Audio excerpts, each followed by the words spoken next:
I'm gonna tell you a story of something that happened to me in high school, but try not to judge me too hard. So one day I was headed to practice, and my neighborhood's super hard to pull out of.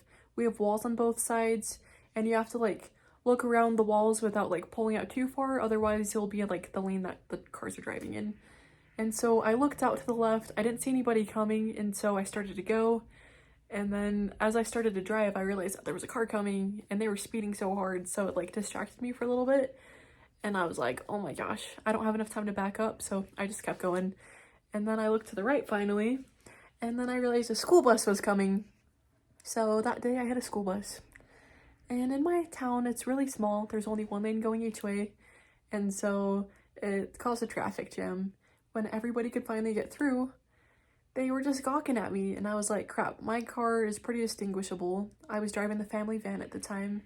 And I just felt like everybody was gonna knew that I personally just hit a school bus. So I felt so embarrassed. And one of my friends was sitting on the bus texting me like, oh, I'm so sorry, like this must be like such a hard thing for you. And she was just comforting me, even though she was the one that had to stay on the bus and her time was being wasted and it was by my fault, but she was so nice for that.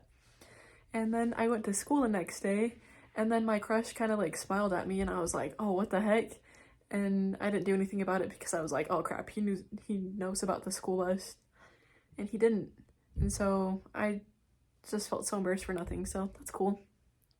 And then I also had to go to the dean's office to get written up by a cop for a ticket, so that wasn't a great moment either. And because of that, I had to go to court. And in high school, I was just so shy and it wasn't the best experience for me, but I'm just so glad that it's all over now. And that was the day I hit a school bus.